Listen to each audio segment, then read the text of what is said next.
AITA for changing my wedding date because my mother-in-law booked a vacation instead? I was standing in the venue coordinator's office when my future mother-in-law's text came through. "Don't worry, sweetie. We can just move your little party to accommodate our cruise. It's already paid for." That's when I knew this wasn't about a vacation. This was about control, and I was done being controlled.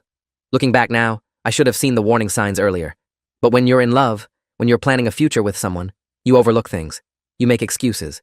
You tell yourself that this is just how families work, that compromise is part of marriage, that her mother means well even when her actions suggest otherwise. I told myself all of those things for 18 months while Melissa and I planned our wedding. I believed them right up until the moment Diane Whitmore decided that a Mediterranean cruise mattered more than her daughter's wedding day. My name is David Kellerman, and I'm a structural engineer. I work with precision, with measurements, with load-bearing calculations that don't allow for emotional manipulation or passive-aggressive power plays. In my world, if something doesn't add up, you find out why before the whole structure collapses. I should have applied that same logic to my relationship with my future in-laws from the beginning. Instead, I did what most people do when they love someone. I tried to keep the peace. I smiled through uncomfortable dinners where Diane critiqued everything from Melissa's career choices to the apartment we'd chosen together. I nodded politely when she suggested we delay the wedding another year, just to be sure. I even thanked her when she offered to help with wedding planning, not realizing that help was code for take over completely and make every decision myself. Melissa and I met 3 years ago at a friend's barbecue on a Saturday in June. She was a pediatric nurse with dark hair that caught the sunlight and a laugh that made everyone around her smile. We talked for 6 hours that day, losing track of time completely, discovering we both loved hiking and terrible action movies and trying new restaurants on Sunday mornings. She was kind and funny and brilliant, and I fell for her so completely that I proposed 11 months later on the same friend's deck, right where we'd first met. She said yes before I even finished asking the question. Her father Robert shook my hand firmly and welcomed me to the family. Diane smiled, hugged us both, and said something I didn't register at the time. "Well, I suppose if you're sure." Not congratulations. Not how wonderful.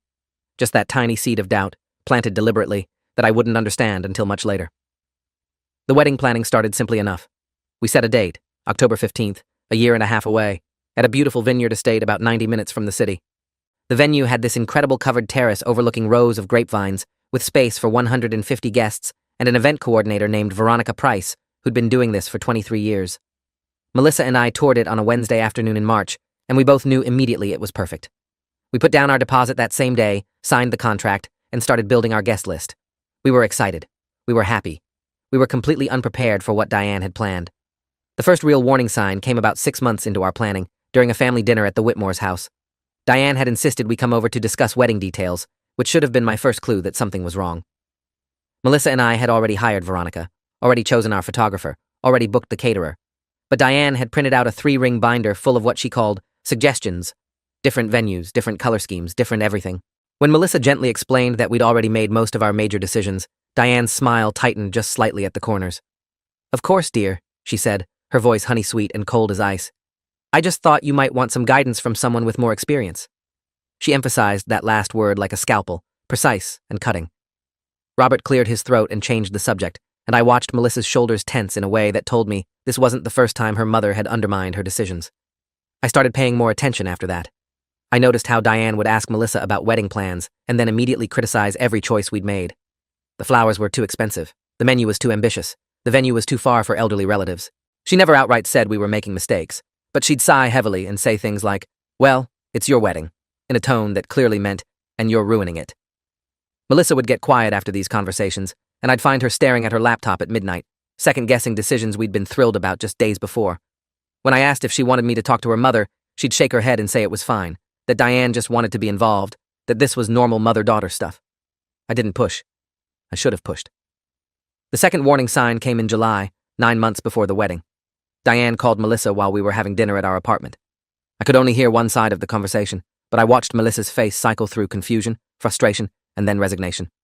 When she hung up, she told me that her mother had invited 30 additional people to the wedding, colleagues from Robert's firm, neighbors the Whitmores hadn't spoken to in years, distant cousins Melissa had never met. Our venue maxed out at 150 guests. We were already at 138. Melissa spent the next 3 hours on the phone with Veronica, nearly in tears, trying to figure out if we could somehow accommodate everyone. Veronica, to her credit, found a solution by rearranging the seating configuration, but it meant eliminating the lounge area we'd planned for cocktail hour. Melissa thanked her profusely and hung up, looking exhausted. When I suggested we tell Diane no, that we couldn't accommodate that many additional guests, Melissa just shook her head. She'll make it into this huge thing about how we don't value family, she said quietly. It's easier to just make it work. That phrase, it's easier to just make it work, should have been a massive red flag. But I told myself I was being supportive. I told myself that family dynamics were complicated and that Melissa knew her mother better than I did. I told myself that after the wedding, things would settle down and Diane would back off. I was wrong on all counts. The third warning sign came in August. Diane showed up at our apartment unannounced on a Sunday morning with fabric samples for bridesmaid dresses. Melissa had already chosen dresses with her bridesmaids 3 months earlier, a beautiful dusty blue that everyone agreed on. But Diane didn't like them. She thought they were too casual and had taken it upon herself to find alternatives. She spread the samples across our coffee table like she was presenting evidence in a court case, explaining in detail why each option was superior to what Melissa had chosen. When Melissa tried to explain that the dresses were already ordered and partially paid for, Diane's eyes went cold. Well, I suppose if you want your wedding party to look cheap, that's your choice, she said, gathering up her samples. I'm just trying to help you avoid embarrassment. She left without saying goodbye, and Melissa cried for 20 minutes in our bedroom. That night, I drafted an email to Diane explaining that while we appreciated her input, we needed her to respect our decisions. Melissa begged me not to send it. It'll just make things worse, she said. She'll play the victim and tell everyone I'm cutting her out of the wedding. I deleted the draft. I should have sent it anyway. The bomb dropped on September 3rd, 6 weeks before our wedding. Melissa and I were at Veronica's office for our final venue walkthrough when the text came through. I was looking at the updated seating chart when my phone buzzed. It was from Diane. Robert and I booked a Mediterranean cruise for October 13th to 20th, our 30th anniversary gift to ourselves. So excited. We'll need to move the wedding to November. Talk soon. Followed by 3 cruise ship emojis. I read it 3 times. My brain couldn't process what I was seeing. Melissa's phone buzzed a second later. The same message. I watched the color drain from her face as she read it. Veronica noticed immediately. Everything okay? She asked, and I heard my own voice say, no, before I could think about it. I showed her the text. Veronica, who had seen every possible wedding disaster in her 23 years of coordinating events, actually gasped. She booked a vacation during your wedding? She said slowly, like she was trying to confirm she'd read it correctly. 6 weeks before the date? Melissa was shaking, just sitting there in Veronica's office, staring at her phone, shaking like she was cold even though it was 85 degrees outside. Call her, I said. Right now. Melissa did. I could hear Diane's voice through the phone, bright and cheerful, explaining how she and Robert had been planning this cruise for months, how it was a once-in-a-lifetime opportunity, how the timing just happened to land near the wedding, but surely we could just move everything back a few weeks. It's only a date, sweetie, Diane said, her voice carrying clearly in Veronica's quiet office. The important thing is that we're all together. You wouldn't want us to miss your special day, would you? The manipulation was so obvious, so blatant, that I felt something snap in my chest. Melissa was trying to explain about deposits, contracts, vendor availability, and Diane just kept talking over her. I'm sure Veronica can work with you, Diane said dismissively. She seems very competent. This is what we pay these people for, right? Melissa's hand was white-knuckled around her phone. Let me talk to her, I said, but Melissa shook her head, still trying to reason with her mother. The conversation went in circles for 15 minutes, Melissa explaining why moving the wedding was impossible, Diane acting confused about why this was such a big deal, Robert's voice in the background saying absolutely nothing. Finally, Diane sighed dramatically. Well, I suppose if you care more about a date than having your parents there, that's your priority, she said. We'll just miss it. Don't worry about us. We'll be thinking of you from the ship. The line went dead. Melissa sat there holding her phone, and I watched a tear slide down her cheek that she didn't seem to notice. Veronica broke the silence. I need to be very clear about something, she said, her voice gentle but firm. Your contract specifies October 15th. If you want to change that date, you'll lose your entire deposit. That's $8,000, and there's no guarantee we'll have another date available this year. We're booked solid through December. She pulled up her calendar on her laptop and turned it around so we could see. Every weekend through the end of the year was marked in red. Booked. The earliest I have is February 12th, she continued. But even that's not guaranteed because we have a tentative hold on it. Melissa made a sound that was somewhere between a laugh and a sob. February, she repeated. 4 months later. I felt rage building in my chest, hot and tight, because this was insane. This was deliberately, cruelly insane. They booked this cruise knowing our date, I said out loud, working through it. They had to. We sent save the dates 10 months ago. We've talked about October 15th at every single family dinner for a year and a half. Veronica nodded slowly. This kind of thing happens more often than you'd think, she said quietly. Usually it's a passive-aggressive power play. Someone in the family wants to prove they're more important than the wedding. Melissa was still staring at her phone like it might suddenly show a different message, like this might all be a terrible mistake. She's my mother, she whispered. Why would she do this? And I didn't have an answer for that.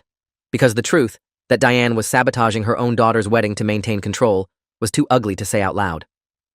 We left Veronica's office in a daze. Melissa called her father from the parking lot.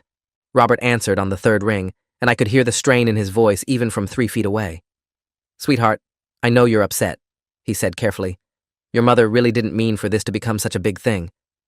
That phrase, "such a big thing," made my hands clench into fists.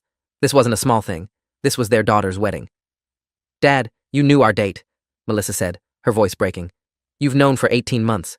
How could Mom book a cruise the same week?" There was a long pause. Too long. "The cruise was a really good deal," Robert said finally. "And your mother thought, well, she thought you'd be flexible. You know how she gets about these anniversary milestones." Flexible. That word hung in the air between us like poison. They wanted Melissa to be flexible about her own wedding so they could take a vacation. "Can you cancel the cruise?"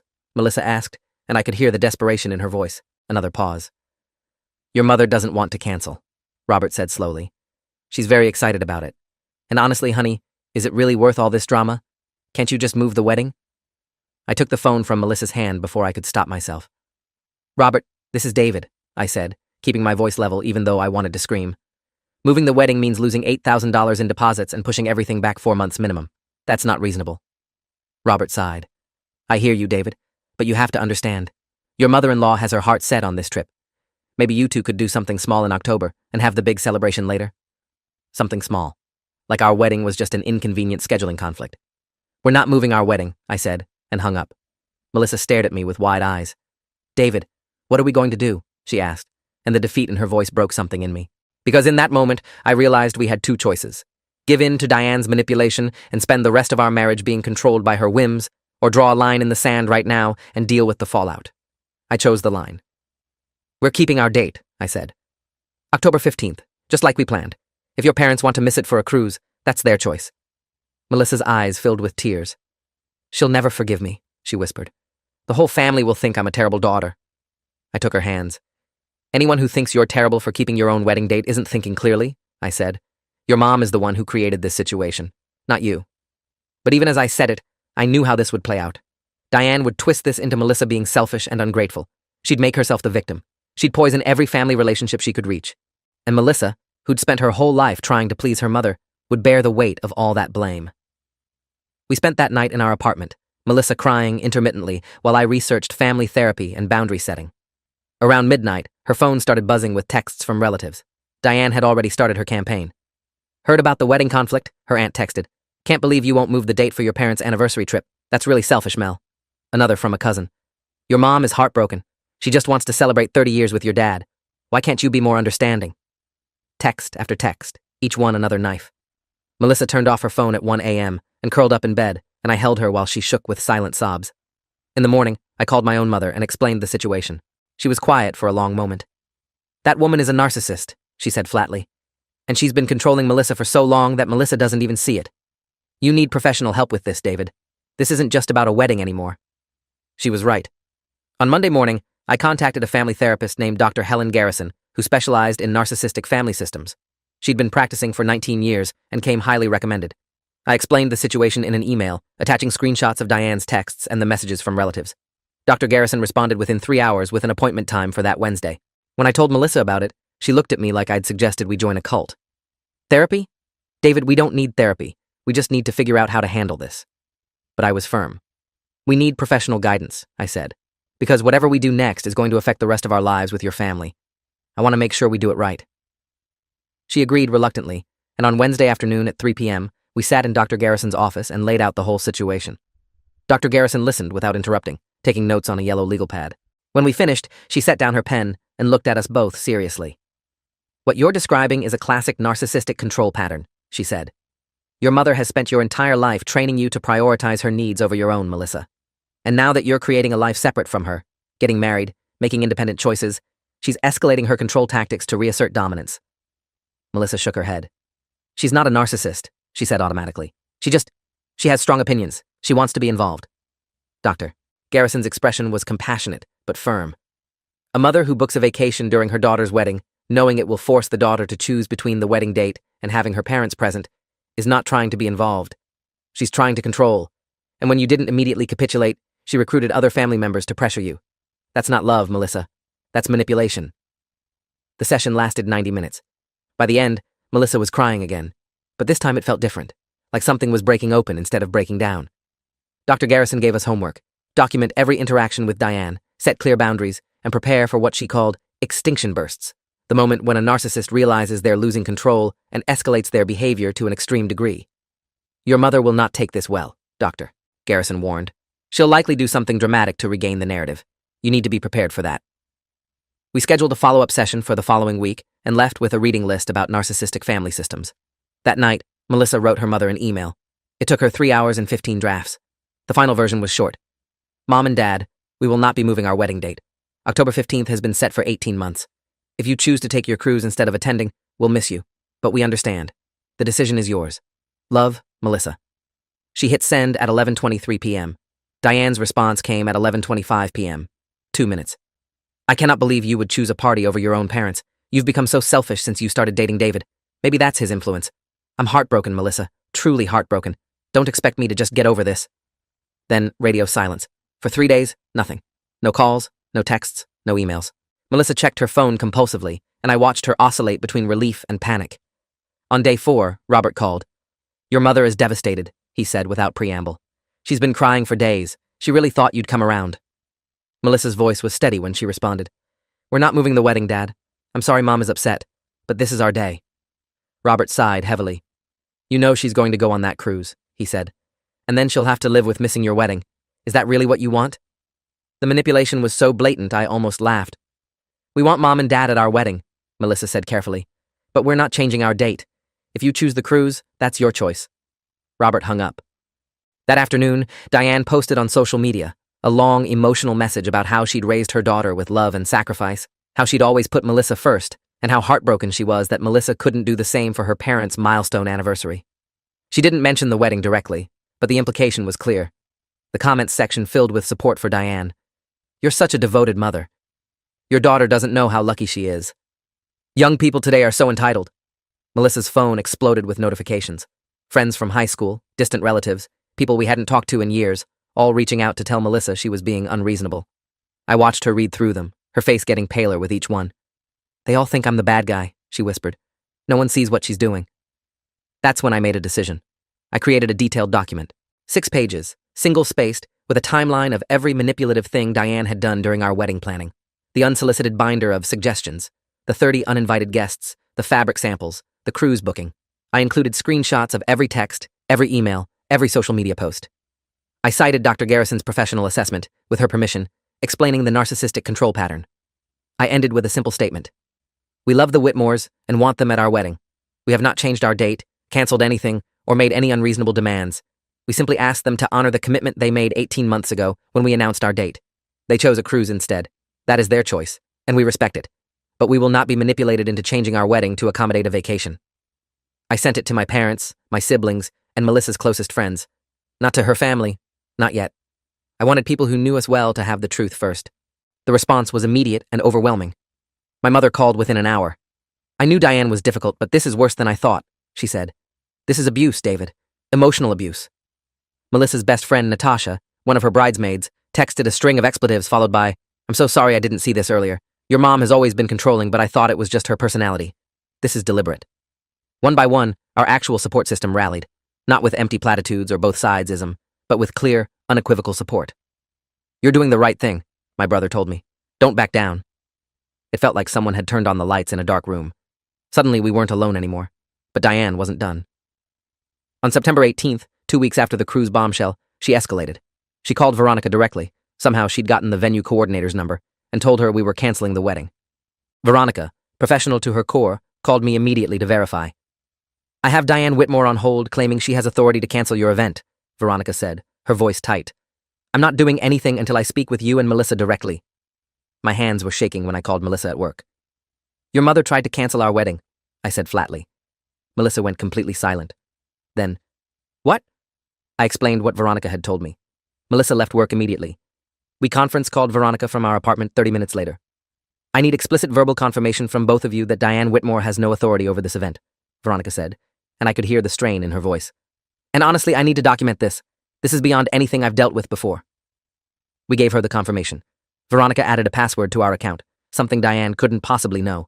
But the damage was done. Melissa sat on our couch, staring at nothing, and I watched her process the fact that her mother had actively tried to sabotage our wedding. She called the venue, Melissa said slowly. She tried to cancel everything. My own mother. I'd read about extinction bursts in the materials Dr. Garrison gave us, but seeing it in real time was different. This wasn't just manipulation anymore. This was warfare.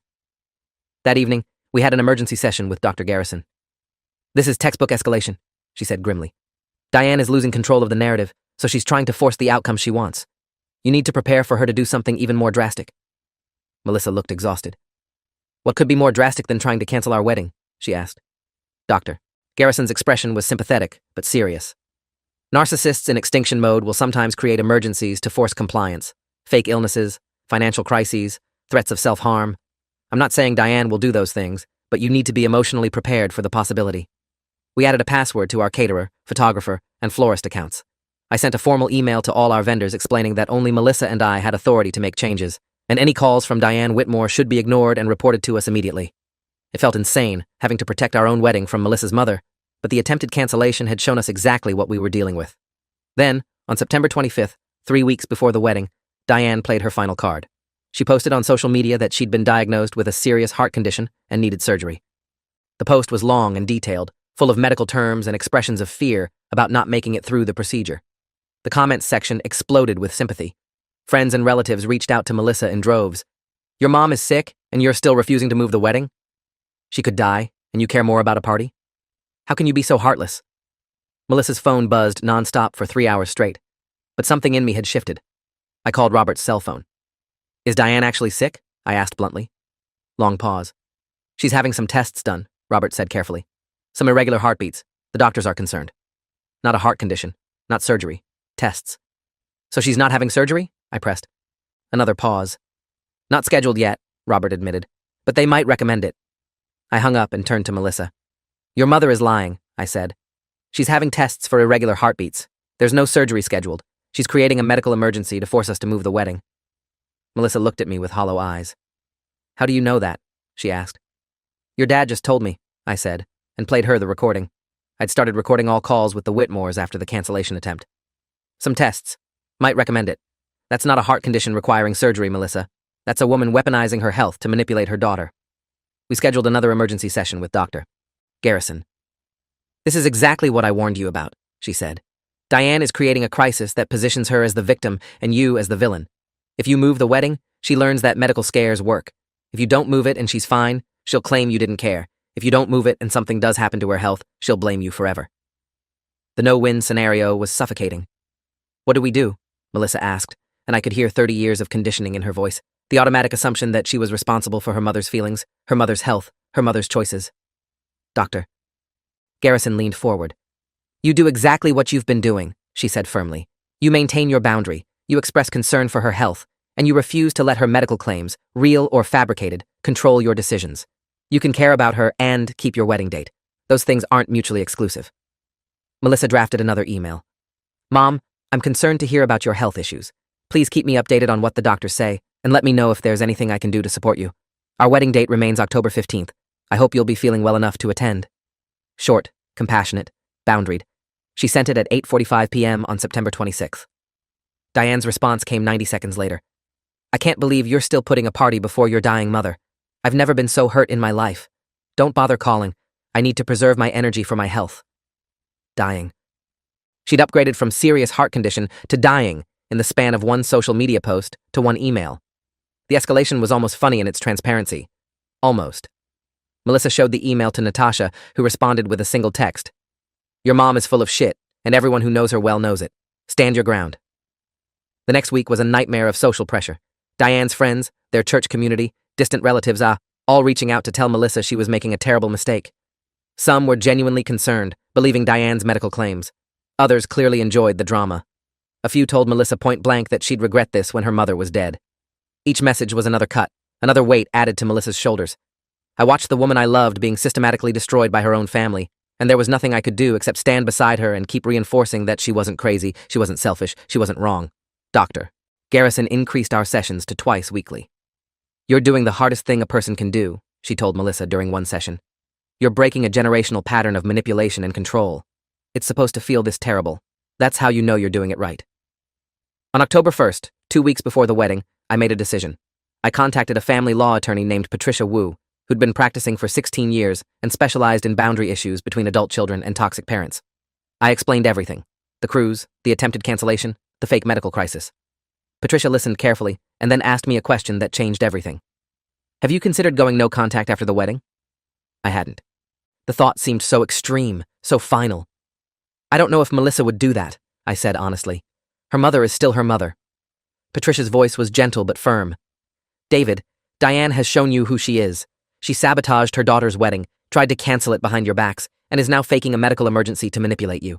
This woman will be your mother-in-law. She'll be in your life at every holiday, every birthday, every major milestone. And if you have children, she'll do this to them too. You need to decide if that's something you're willing to accept. The thought of children, hypothetical children who didn't exist yet, being subjected to Diane's manipulation made something crystallize in my mind. No, absolutely not. We weren't going to let this continue.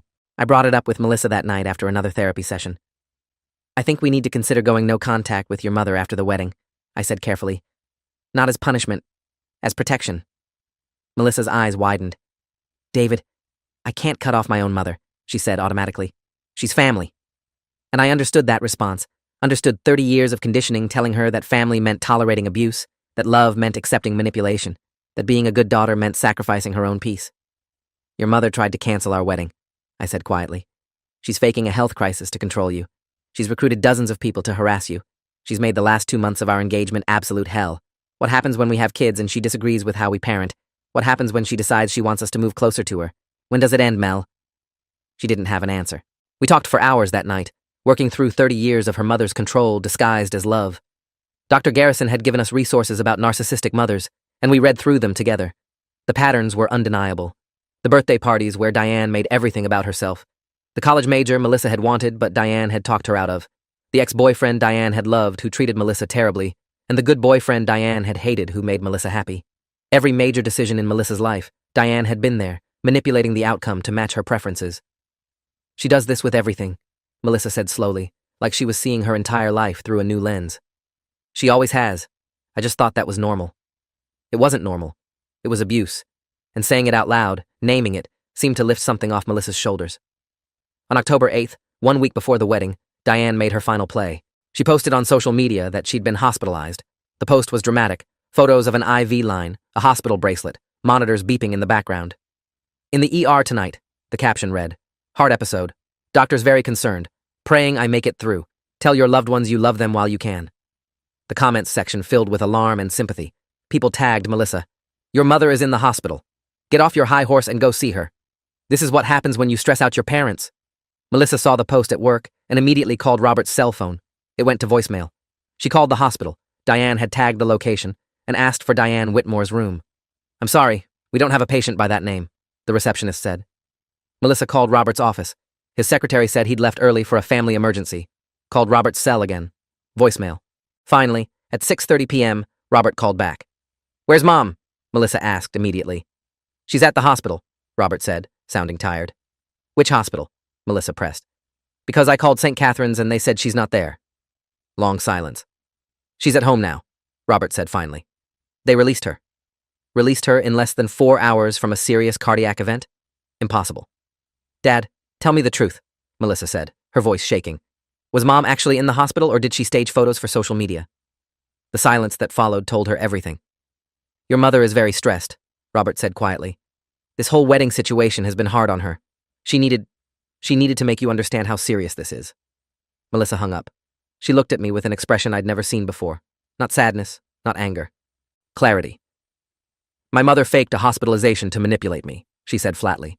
"She took photos in an ER, probably during tests for those irregular heartbeats, and posted them to make it look like she was dying. My own mother." I pulled up Diane's Facebook page. The post was still there, hundreds of comments deep. I scrolled through them, screenshotting everything. Then I drafted a response. Not from Melissa. She'd been through enough. From me. "I'm David, Melissa's fiancé. I need to address Diane's recent posts because the misinformation has gotten out of hand. Diane was not hospitalized tonight for a heart emergency. She was not admitted. She was released within hours because there was no emergency. The photos posted are from routine testing. not a life-threatening event. Diane has been manipulating this narrative for weeks because we refused to move our wedding date to accommodate a vacation she booked during our wedding. We have documented everything: texts, emails, calls, attempted vendor cancellations. We love the Whitmore family, but we will not be emotionally blackmailed. Our wedding is October 15th. Diane and Robert are welcome to attend, or they can take their cruise. That choice is theirs alone. I showed it to Melissa before posting. She read it 3 times. "If you post this, my family will explode," she said quietly. "They already have," I pointed out. "The only difference is now everyone will know the truth." She was quiet for a long moment, then nodded. "Post it," she said. I hit share at 7:03 p.m. on October 8th. By 7:30 p.m., the post had 80 shares and 200 comments. Some people defended Diane. "How dare you publicly shame your mother-in-law? This is cruel and unnecessary." But more people who'd watched this unfold, people who knew Diane, people who'd dealt with similar situations, commented with support. "Thank you for telling the truth. I've known Diane for years, and this doesn't surprise me. Good for you for setting boundaries." Melissa's phone exploded with notifications. Some relatives stopped speaking to her immediately. Others reached out privately to apologize for believing Diane's narrative. Her aunt called and said, "I should have known better. Your mother has always been manipulative. I'm sorry I pressured you." Diane's response came at 9:15 p.m. A long, vitriolic Facebook post calling me abusive, accusing me of poisoning Melissa against her family, threatening legal action for defamation. She tagged Melissa, me, our parents, our friends. The post was unhinged and desperate, and it did exactly what I'd hoped it would. It showed everyone who Diane really was when she lost control. The mask had completely slipped. People who'd defended her started backtracking. Comments under her new post were divided. Some supported her, but many asked pointed questions. Why did you book a cruise during your daughter's wedding? Why did you try to cancel their event? Is any of David's post untrue? Diane deleted the post 40 minutes later. Then she deleted the hospital post. Then she made her entire Facebook account private. Radio silence again. Silence. October 10th, 5 days before the wedding. Melissa and I met with Patricia Wu, the family attorney, to discuss next steps. You've documented everything beautifully, Patricia said, reviewing our files. Texts, emails, recordings, social media screenshots, Dr. Garrison's professional assessment. If Diane attempts any legal action, defamation, harassment, anything, you have more than enough evidence to defend yourselves and potentially countersue. She looked at us seriously. My professional recommendation is that after the wedding, you go no contact. Draft a formal letter explaining your boundaries, the pattern of behavior that led to this decision, and the consequences if those boundaries are violated. Send it certified mail. Then block all contact. No social media, no phone calls, no intermediaries. Clean break. Melissa's hands were shaking. What about my dad? She asked quietly. Can I still have a relationship with him? Patricia's expression was sympathetic. In my experience, enablers rarely choose the child over the narcissist. Your father has had 30 years to protect you from your mother's behavior. He hasn't. I'm not saying it's impossible, but I am saying you should prepare for him to side with Diane. We left Patricia's office with a draft cease and desist letter just in case. That afternoon, Veronica called. I need to give you a heads up, she said. Robert Whitmore called me this morning. He asked if there was any way to postpone the wedding without losing your deposit. He said Diane is too unwell to attend October 15th and they'd really like to celebrate with you when she's feeling better. The audacity was breathtaking. What did you tell him? I asked. I told him the wedding is happening as scheduled and referred him to you, Veronica said. But David, I've been doing this for 23 years. I've seen toxic family dynamics before. You need to prepare for the possibility that they'll show up to the wedding and cause a scene. We hadn't considered that. Somehow, in all our planning and boundary setting, we'd assumed Diane and Robert would actually go on their cruise. What do we do? Melissa asked. Veronica's response was immediate. Hire security. We hired 2 security professionals, Angela Reeves and Michael Brennan, both former police officers with 15 years of private security experience. I met with them on October 12th, 3 days before the wedding, and showed them photos of Diane and Robert. If these people arrive, you don't let them in, I said. I don't care what story they tell. I don't care if they claim emergency. They are not allowed on the property. Angela nodded calmly. We've handled this exact scenario before, she said. Estranged family members trying to crash events. We'll position ourselves at the main entrance and the service entrance. If they show up, we'll handle it quietly and professionally. The fact that I was paying $600 for security to keep my fiancé-CE's parents away from our wedding was surreal. But after everything Diane had done, we couldn't take chances. October 14th, the rehearsal dinner. We'd kept it small, just wedding party and immediate family. My parents were there, Melissa's aunt who'd apologized, 3 of her cousins who'd broken ranks with Diane. Robert and Diane were not.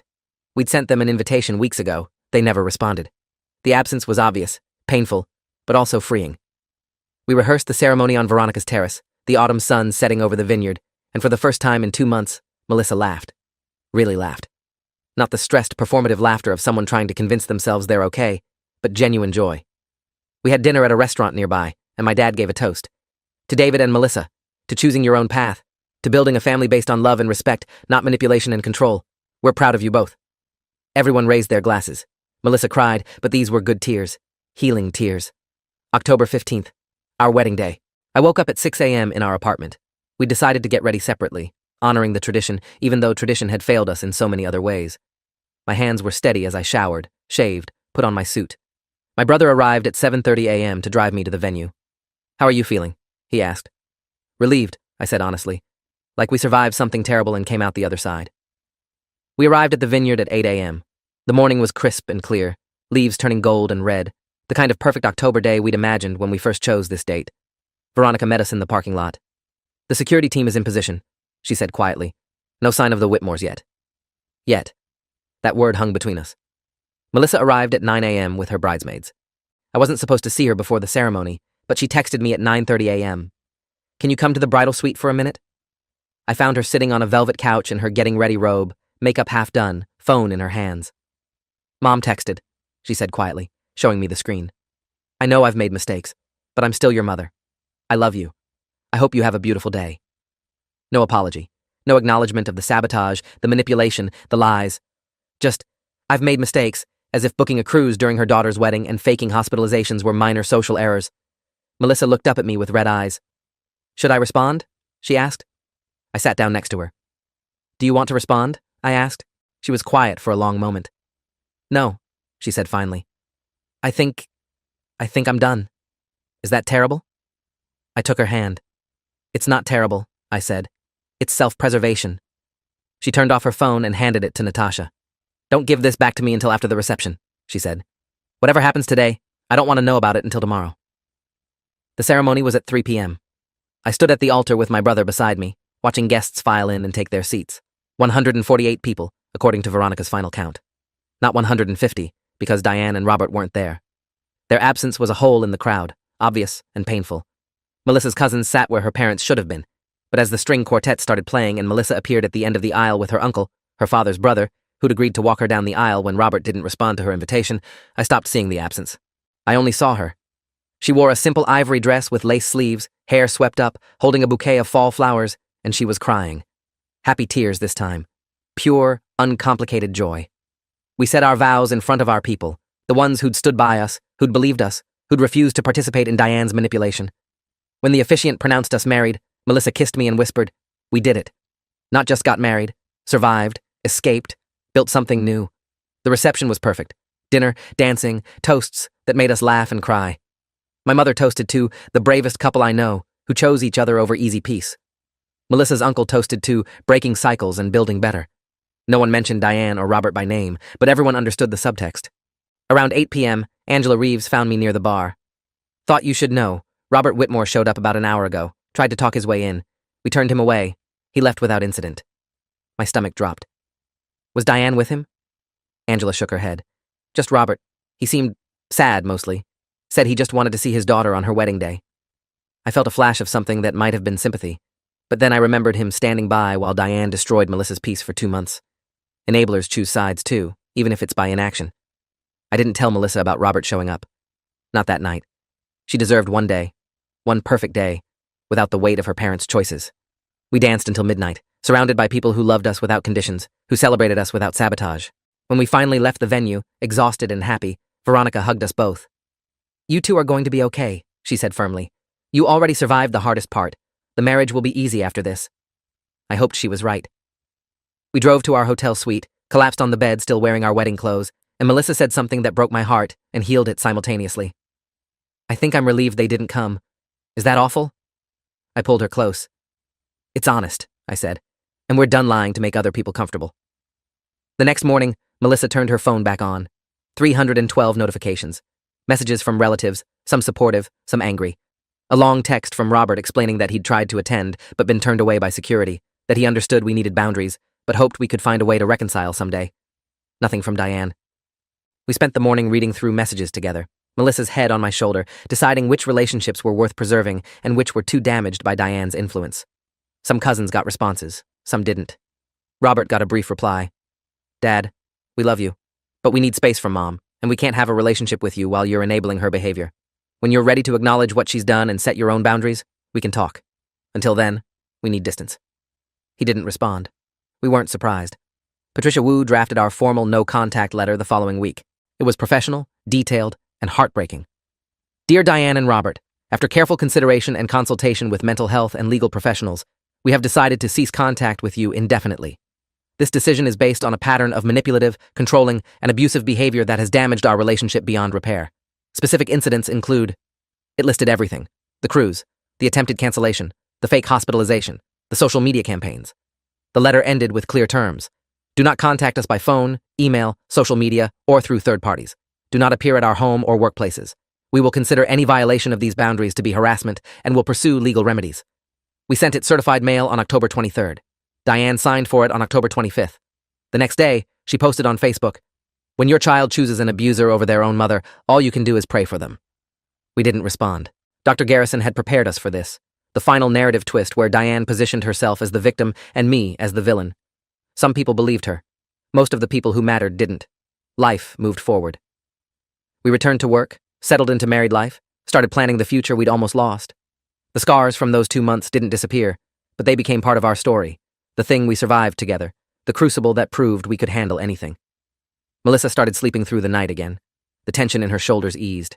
She stopped checking her phone compulsively, stopped apologizing reflexively for things that weren't her fault. 3 months after the wedding, she told me she felt lighter than she had in years. I didn't realize how heavy it was, trying to be enough for her, she said. I'm done carrying that weight. 6 months later, we found out Melissa was pregnant. The joy was immediate and intense, but so was the fear. She's going to find out, Melissa said quietly, one hand on her still flat belly. Someone will tell her, and she'll try to force her way back into our lives. We consulted Patricia Wu again. Prepare for escalation, she advised. Grandchildren are often narcissistic parents' final attempt at control. Document everything, reinforce your boundaries, and consider moving if you need to. We didn't move, but we did increase our security, changed our address on public records to Patricia's office, made our social media completely private, told only trusted friends and family about the pregnancy, with explicit instructions not to share the information. When Melissa's cousin accidentally mentioned it to Robert, and Robert inevitably told Diane, we braced ourselves. The messages came fast. Texts from unknown numbers, emails from new addresses, a letter hand-delivered to our apartment building. I have a right to know my grandchild. You can't keep family apart. This is cruel and unusual. We forwarded everything to Patricia. She sent cease and desist letters. The messages stopped. Our daughter was born on a Thursday in May, healthy and perfect. We named her Grace, not after anyone, just because we liked the sound of it, because Grace was what we'd needed and found in each other. My parents were at the hospital within an hour. Melissa's uncle and aunt came the next day. We posted one photo on social media, privacy settings locked down, Grace's tiny hand wrapped around Melissa's finger. Within 24 hours, someone had screenshotted it and sent it to Diane. We know because Robert texted, "She's beautiful. Your mother is heartbroken she can't meet her granddaughter. Please reconsider." Melissa showed me the text, and I watched her face carefully, looking for cracks in her resolve. But she just deleted it and said, "My daughter deserves better than growing up watching her grandmother manipulate her mother. We're done." And we were.